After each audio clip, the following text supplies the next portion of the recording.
The suitcase lay open on my bed, like a promise about to be kept. I'd been working on it all afternoon.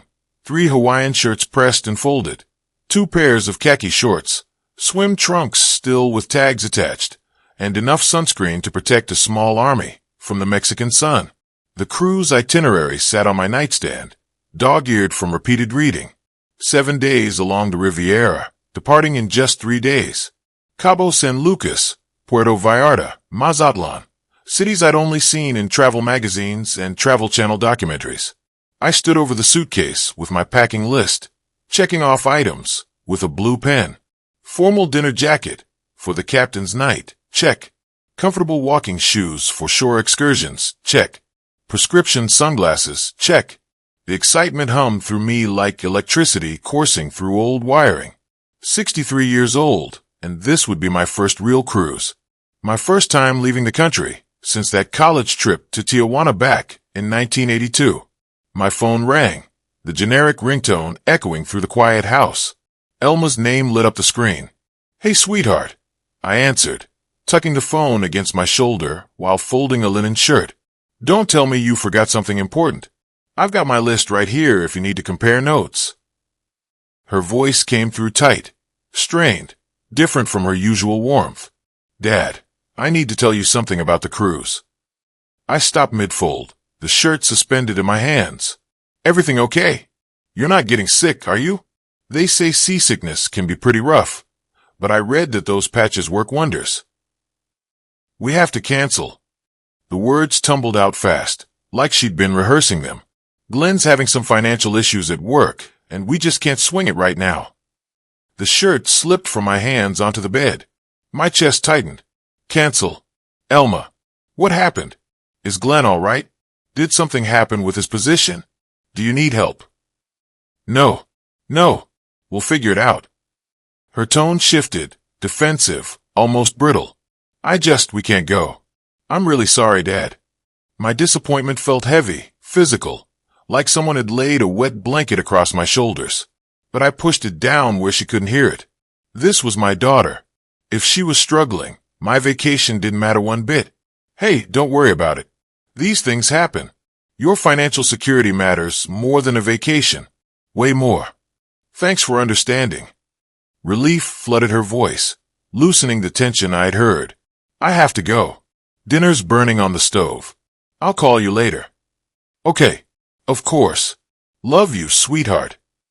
The line went dead before she could respond. I stood there holding my phone, staring at the half-packed suitcase. The cruise brochure rested on top of my folded clothes, glossy photographs of turquoise water and white sand beaches, couples walking along pristine shores.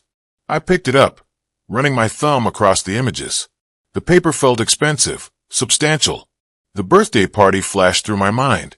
Exactly 1 month ago, on a warm May evening, Elma had handed me the envelope with those tickets tucked inside. Her smile had been so bright, so genuine, lighting up her whole face. "You deserve this, Dad. We're so grateful for everything you've done for us." Glenn had stood beside her, nodding, his arm around her shoulders. They'd looked so happy, so proud to give me this gift. Other family members had clapped, congratulated them on such a generous gesture.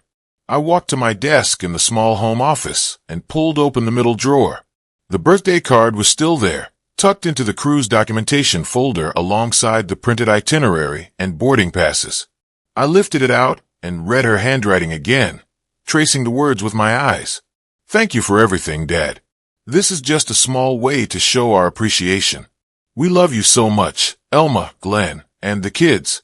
My throat tightened, but I swallowed it back. Financial problems happen to everyone.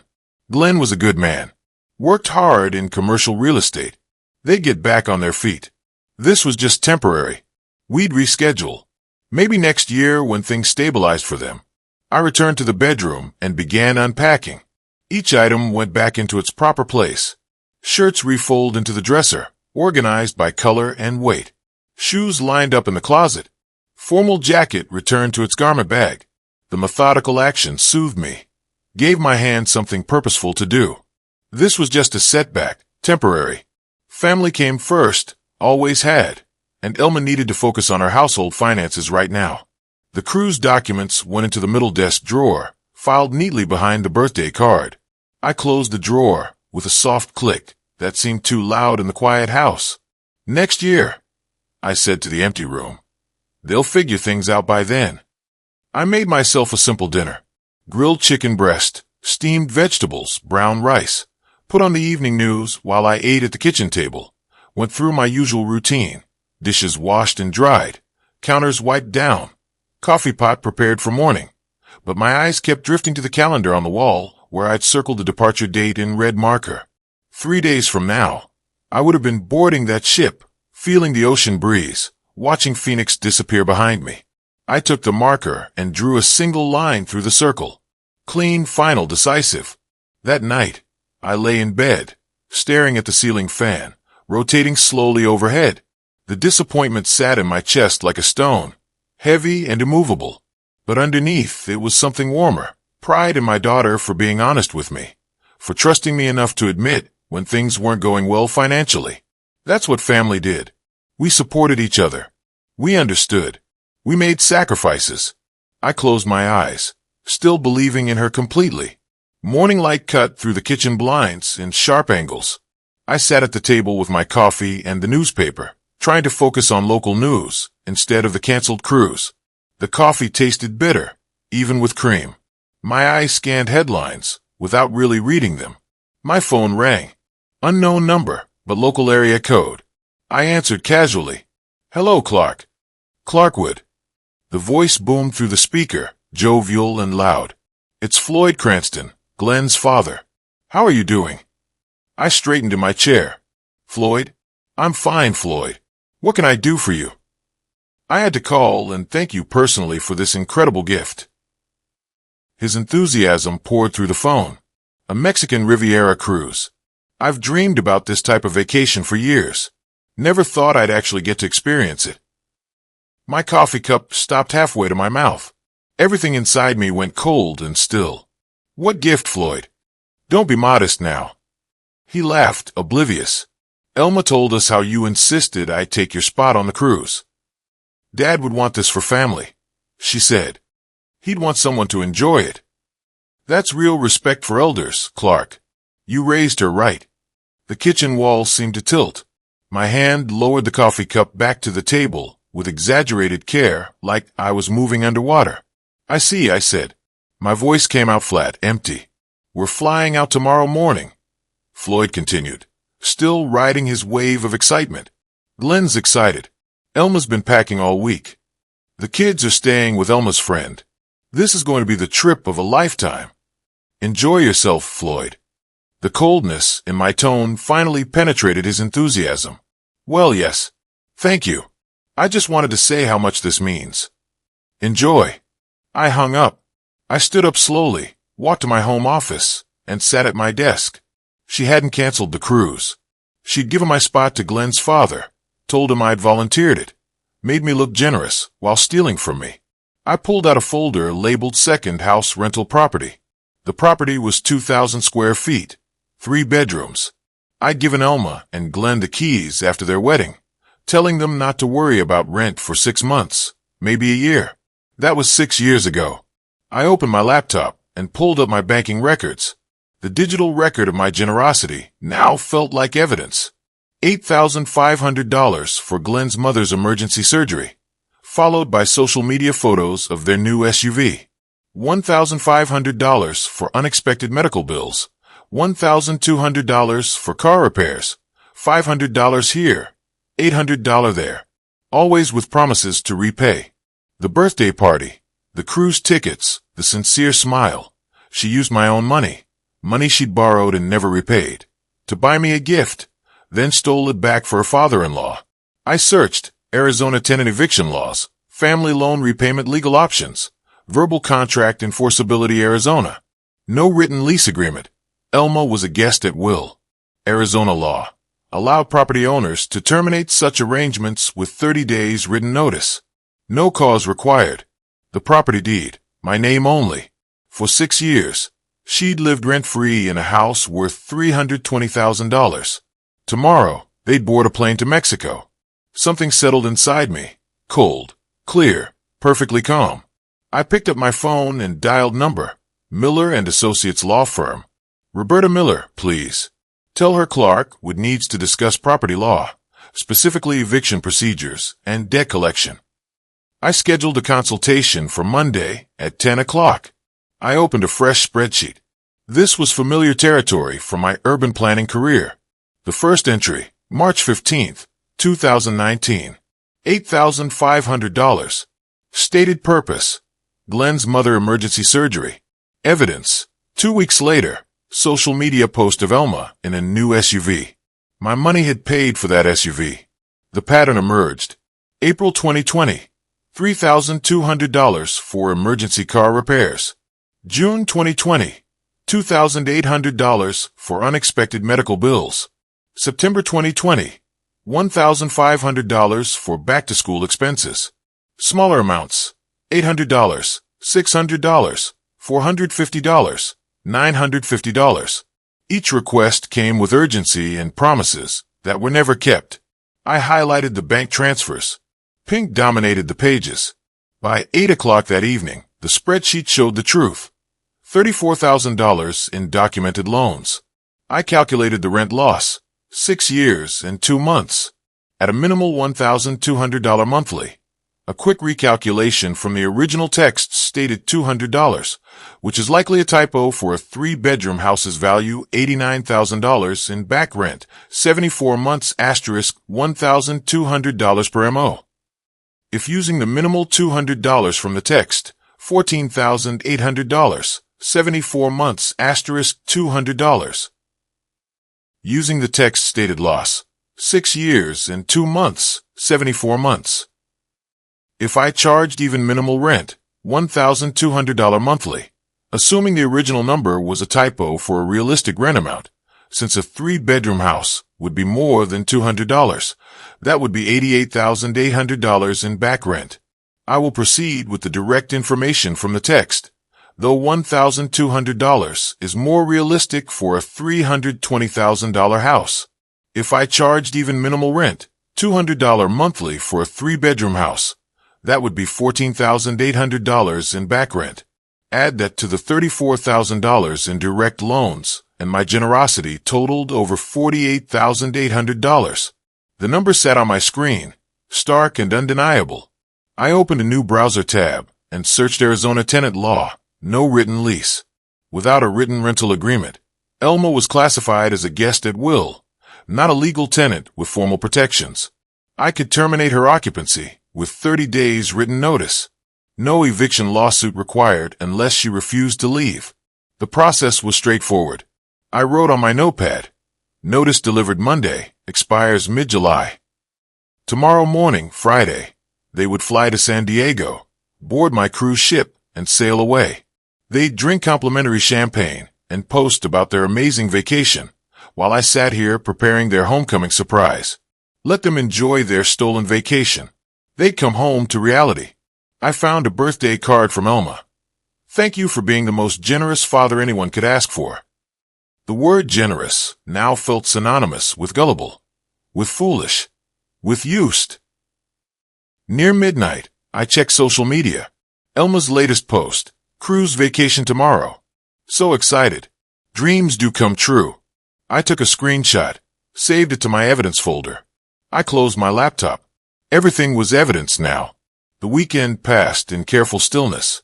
I maintained my routines, my patience thin but controlled. Monday morning arrived. By 9:30, I was driving downtown, my folder of documents on the passenger seat. Roberta Miller's office was on the 6th floor. Roberta entered, professional and focused. I laid out the stacks of documents, property deed, financial records, communication history. This is clear cut, she said after review. You own the property outright. There's no rental agreement. You have documentation of repeated loan requests with promises of repayment. Legally, you're on solid ground. How long will the eviction process take? 30 days if they cooperate. Maybe 45 if they fight it, but they won't win. You have every legal right to reclaim your property. I pointed to the $8,500 transfer. She said it was for her mother-in-law's emergency surgery. 2 weeks later, She's posting pictures of a new SUV. Roberta called her paralegal, Sandra. We needed formal notice to vacate, 30 days. Demand for repayment letter, 60 days. Both on firm letterhead, sent certified mail and email. Within 40 minutes, the documents were printed. Sandra prepared the certified mail labels. I confirmed Elma's email address. I could stop this with one word. I said nothing. Sandra tapped send. The screen showed, message sent successfully. 10:47 a.m. I exhaled slowly. The cruise ship had left San Diego 2 hours ago, 8:47 Phoenix time. They were settling into their stateroom. Elma's phone would buzz. She'd read the words. Notice to vacate. Demand for repayment. 30 days to leave the property. 60 days to begin repayment or face civil lawsuit. Roberta drew a timeline. Best case, they leave quietly and negotiate a payment plan. Worst case, they refuse to leave and force court eviction. Either way, the law is clearly on your side. What about my chances of actually collecting the debt? We'll start with wage garnishment if they won't negotiate. Glenn has a job, right? Commercial real estate, makes decent money. Then we have options. Roberta made another note. One more thing. She'll likely try to contact you. Probably multiple times. You're not required to speak with her. Any communication can go through this office. I stood. I understand. I'll answer when she calls. She deserves to hear my voice when she realizes what's happening. Roberta nodded. I paid the retainer, $2,500, and drove home. The documents were sent. The timeline was set. The machinery of justice was moving forward. I didn't hear from Elma for 3 days. On the third day of their cruise, my phone started buzzing. Elma multiple times. I set the phone face down and kept eating. The first 2 days of the cruise were everything they hoped for. On the third morning, docked at Cabo San Lucas, Elma bought a Wi-Fi package. In the internet cafe, she saw the subject line, Miller and Associates Legal Services. Legal notice. Time sensitive. The first document, notice to vacate premises, effective 30 days from receipt. The second, formal demand for debt repayment, an itemized list of $34,000 in loans. Payment or repayment plan required within 60 days or face civil lawsuit and potential wage garnishment. Elma ran back to her cabin and grabbed her phone, dialing my number repeatedly. Voicemail, voicemail, voicemail. I had blocked her number after the third call. Subsequent attempts went straight to voicemail. When Glenn and Floyd returned, Elma was hysterical. She shoved the phone at Glenn. That manipulative old man. Floyd boomed. He planned this. Waited until we were trapped on a ship, so we couldn't respond.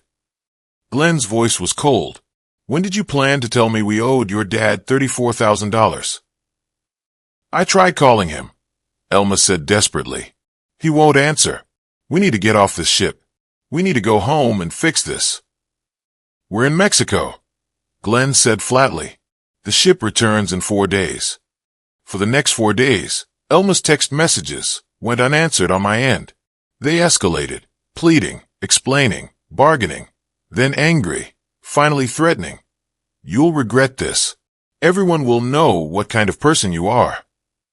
I screenshotted the threatening messages and forwarded them to Roberta Miller. Their cruise was miserable.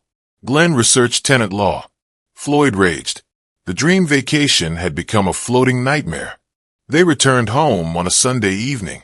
I was watering tomato plants when my phone rang at 7:45 p.m. Elma's number. I answered. I let it ring 4 times before answering. Hello, Elma. Dad. Her voice was raw, exhausted. We need to talk. We just got home. There's the house. There's certified mail taped to the front door. Yes, I said. Those are copies of the documents you received electronically. I walked inside, closing the patio door behind me. Dad, please, can we come over? We need to talk face to face. No. The single word hung between us. What do you mean, no? I'm your daughter and you. You stole from me, I said calmly. You lied to me repeatedly. You took my cruise and gave it to Glenn's father. We don't need to meet face to face. You need to contact my attorney. How can you do this to me?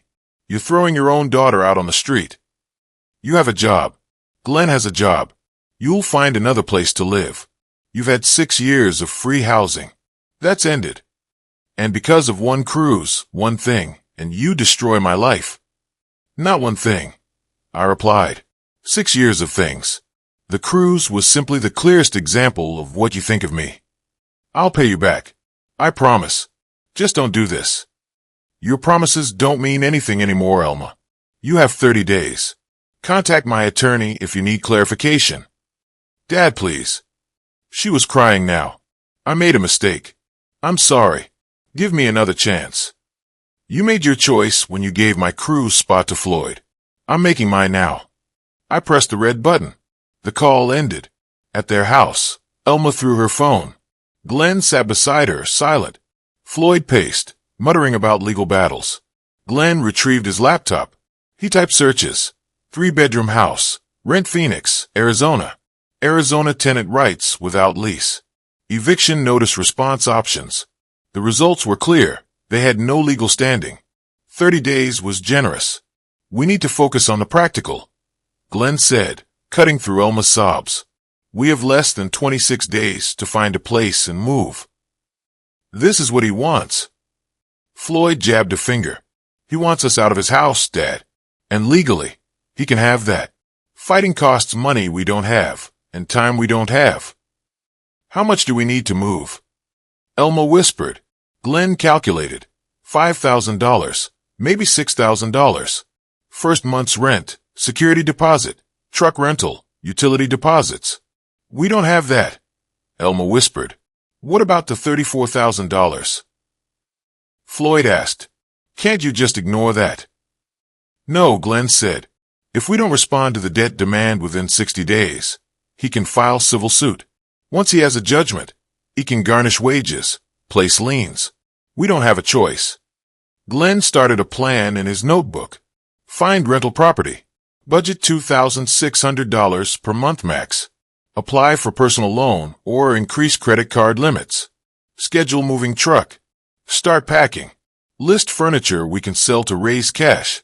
Contact Dad's attorney about debt repayment plan. You're really going to negotiate with him after what he's doing? Elma asked. He's within his legal rights, Glenn stated. You know what's not reasonable. Living in someone else's house for 6 years without paying rent. Borrowing $34,000 and never paying it back. Lying about medical emergencies to fund car purchases. Clark isn't being unreasonable. We were. The room went silent. 2 days later, Elma met with attorney Marcus Chen. I've lived in that house for 6 years, Elma said. My father never asked for rent before. We had an arrangement. Then suddenly he's evicting me over one argument. Marcus set down his pen. Do you have a rental agreement? Any written lease? Elma's face fell. No, it was informal family arrangement. Mrs. Cranston, I need to be honest with you. Without a rental agreement, you're classified under Arizona law as a guest at will, not a tenant. Marcus tapped the eviction document. Your father has the legal right to terminate your occupancy with 30-day notice. But there has to be something. I could file motions to delay the process, maybe buy you a week, possibly 2. It would cost between $2,500 and $3,500 in legal fees, and ultimately you'd still lose. Worse, fighting and losing creates a formal eviction record that makes renting elsewhere extremely difficult. So I'm just supposed to leave? My professional advice? Start looking for new housing immediately. Marcus reviewed the $34,000 debt. Can I ignore it? Elma asked. These aren't gifts, Mrs. Cranston. You acknowledge them as loans in writing multiple times. If your father files a civil suit, he'll almost certainly win a judgment. Then he can garnish wages, levy bank accounts, damage your credit for years. He advised her to negotiate a payment plan. That evening, Elma posted on Facebook, painting her father as a heartless father evicting his daughter and grandchildren over one disagreement. She shared it to 3 community groups. The support she hoped for never materialized. Comments quickly raised uncomfortable questions. Why were you living in his house? Were you paying rent? Floyd's aggressive comment, calling me a manipulative old man. Backfired further, exposing the cruise situation. Roberta emailed me a screenshot. I replied, "No response needed. Public opinion doesn't change property law." I didn't engage. The post quickly ran its course. In my home office, I continued preparing for new, legitimate tenants. On day 25 of the 30-day notice, Roberta called. "They haven't moved. Do we proceed?" I filed the eviction lawsuit. File it anyway. 2 days later, Glenn received a summons, forcible entry, and detainer action. Court date, July 18th, 10 a.m. That night, Floyd called me, drunk and threatening. "Maybe somebody needs to teach you a lesson about respect." I recorded the call and sent the documentation to Roberta. The court hearing was brief. I sat with Roberta. Elma, Glenn, and Floyd sat without an attorney. The judge reviewed the file. "Mrs. Cranston, do you have any written agreement with the property owner?" "No, Your Honor. He's my father. It was informal." "The relationship doesn't change property law," the judge said matter-of-factly. "Without a rental agreement, you're occupying the property as a guest. The owner has terminated that arrangement with proper notice. You've had 33 days. Judgment for plaintiff. Defendants have 7 days to vacate. If you're not out by July 25th, the sheriff will remove you." The gavel came down. Elma stared at the judge in disbelief. I drove home, feeling tired, but necessary. That evening, Glenn got serious about apartment hunting. He found a 2-bedroom apartment in a less desirable neighborhood for $1,850 a month, plus a security deposit. He used a cash advance at 27% APR to cover the costs. They signed a proper, legal 12-month lease. Over the next 4 days, they moved. On July 24th, Glenn called me. "The house is empty. We're out. Keys are on the kitchen counter." The debt, the $34,000. Glenn continued. "I want to set up a payment plan. Have your wife contact Roberta Miller's office. They'll discuss terms." "She won't. She's not in a good place right now. Can I handle this directly?" "You can try. Roberta will need Elma's agreement in writing since the debt is in her name." "I'll get it. I'll make this right." "We'll see," I said, and ended the call. The next day, I drove to the second house. I walked through the empty rooms. They had left some minor damage and small acts of petty revenge, missing light bulbs, cheap items. I cataloged everything. I stood in the silence of the living room. For 6 years, my money had covered the space for them. I felt only relief. I locked up and drove home, ready to review rental applications, proper tenants this time. 1 week after they moved out, Roberta sent Elma the formal debt repayment demand, $34,000 owed. 30 days to respond with a payment plan or face a civil lawsuit. Elma ignored the demand, filing it away. "He's bluffing. He got his house back. He made his point. He won't actually sue." Glenn looked at her for a long moment. He was too exhausted to argue. 30 days passed. I met with Roberta. "File the lawsuit," I said. The lawsuit was filed. Civil action for debt collection. Case number CV 2508547. Court date, August 28th, 2025. 2 days later, a sheriff's deputy served Elma the civil summons at her apartment door. Her father wasn't bluffing. Glenn's reaction: "We need to find money for a payment plan now." But they were financially crushed. Their new $1,850 rent and moving costs had drained their savings. After covering minimum expenses from Glenn's $7,000 monthly income, they had maybe $100 left over. Floyd called me 3 days after Elma received the summons. "Let's put this behind us," he said, attempting conciliation. "Family is family. Forget the money. Let them start fresh." "Floyd, the lawsuit proceeds as filed. Don't contact me again." I ended the call and blocked his number. 2 days later, Floyd showed up at my house. I watched from the window. He eventually drove away. I documented the harassment to Roberta. The court date approached. Glenn hired Marcus Chun for representation. Marcus advised them, "We can't win. The documentation is overwhelming. Best strategy is to request a payment plan." 2 days before the hearing, I signed a 1-year lease with a young couple for my second house, scheduled to move in September 1st. The circle was closing. The courtroom was cold. On August 28th, I sat with Roberta. Elma, Glenn, and Marcus Chin sat opposite. Roberta presented the case. Bank records, text messages, emails, 6 years of acknowledged, unpaid loans. Marcus argued family transactions, but the judge held up a text screenshot. Your client wrote, and I quote, "I'll pay you back next month, Dad. Promise." Does that sound informal, or does it sound like acknowledgement of debt? The judge closed the file. The evidence overwhelmingly supports that these were loans. Judgment for plaintiff, $34,000. She ordered structured payments, 12 monthly installments of approximately $2,833. First payment due September 15th. Failure to comply would result in wage garnishment. The gavel struck. Outside the courtroom, we waited for the elevator. I looked at Elma. I'm not cruel, Elma. I just stopped being your free resource. Maybe someday you'll understand that boundaries aren't punishment. They're necessary. She didn't respond. That evening, I sat on my back patio. Roberta called. First payment posted today. Full amount on time. They're complying with the judgment. Good. That's all I wanted. Not free money, but accountability. How are you feeling about everything? Peaceful. Like I finally set down something heavy I'd been carrying too long.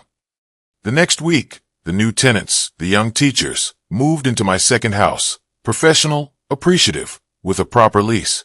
The payments continued like clockwork. September 15th, October 15th. Elma and Glenn were keeping their agreement. In late September, I booked a cruise. Not to Mexico. Alaska instead. I would finally take the vacation I'd been owed, on my own terms, paid for with my own money. I left the photo on the wall. It was part of my history. Even if that relationship had changed irrevocably, you don't erase the past. You learn from it and move forward. At the airport, waiting for my flight, I felt the weight of the past months lift completely. The revenge I pursued wasn't about punishment. It was about enforcing boundaries, demanding accountability, refusing to be taken advantage of anymore. Justice, that's what I had sought. And justice, cold and impartial and absolute, was what I'd received. My boarding group was called. I picked up my carry-on bag and walked toward the gate, leaving Phoenix behind, heading toward Alaskan glaciers and new horizons. The machinery had completed its work. The scales were balanced. I was free. If you like this story, please like this video, subscribe to the channel, and share your impressions of this story in the comments. To listen to the next story, click on the box on the right. Thank you for watching.